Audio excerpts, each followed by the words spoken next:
Militer Rusia dan Ukraina memperbarui informasi dari garis depan konflik dalam 24 jam terakhir. Juru bicara Kemenhan Rusia Letnan Jenderal Igor Konasenkov melansir terjadi kontak senjata di sejumlah titik di arah Donetsk. Serangan yang diluncurkan jet tempur serta artileri kelompok pasukan Yuk mengakibatkan netralisasi hingga 160 prajurit Ukraina, 1 tank, 1 kendaraan tempur infanteri, 2 kendaraan tempur lapis baja dan 4 kendaraan bermotor.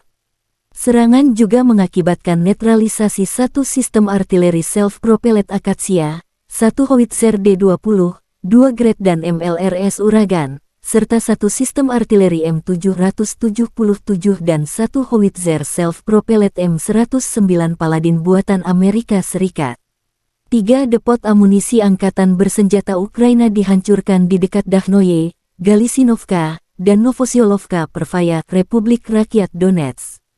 Di arah Donetsk Selatan dan Zaporozhye, penerbangan operasional taktis dan angkatan darat, serta artileri kelompok pasukan Vostok, Rusia meluncurkan serangan artileri terhadap unit AFU di dekat Ugledar, Prechistovka, Republik Rakyat Donetsk dan Serbaki, wilayah Zaporozhye.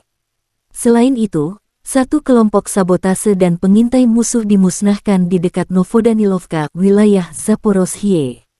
Kerugian musuh mencapai 75 tentara, 3 kendaraan tempur lapis baja, 4 truk pickup, dan 1 sistem artileri gerak sendiri Akatsiya. Letjen Igor Konasenkov melansir secara total, 401 jet tempur angkatan bersenjata Ukraina dan 221 helikopter, 3.425 kendaraan udara tak berawak dihancurkan. Termasuk 412 sistem rudal pertahanan udara, 8.303 tank dan kendaraan tempur lapis baja lainnya, 1.059 kendaraan tempur yang dilengkapi dengan MLRS, 4.363 meriam dan mortir artileri lapangan, serta 8.953 unit khusus peralatan militer dihancurkan selama operasi militer khusus. Terpisah, kubu Kiev juga melansir perkembangan terbaru dari garis depan konflik. Sebanyak 980 prajurit Kremlin dinetralkan dalam 24 jam terakhir.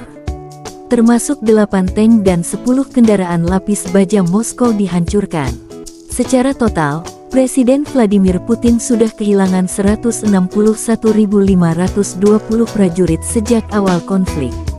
Termasuk kehilangan 3.492 tank, 6.799 kendaraan lapis baja, 2.528 unit artileri serta 304 jet tempur serta 289 helikopter. Dari Kiev, Presiden Ukraina Volodymyr Zelensky menegaskan akan mempertahankan wilayah Bakhmut dari serangan Rusia dan tidak akan menarik mundur pasukan dari kota tersebut. Konflik Rusia dan Ukraina memasuki hari 385, belum ada tanda-tanda perdamaian.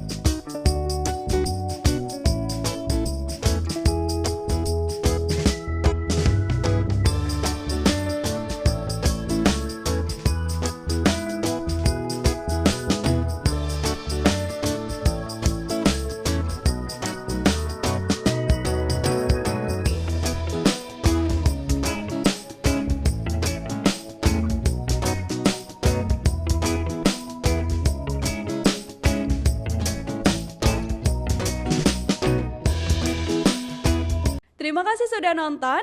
Jangan lupa like, subscribe, dan share ya.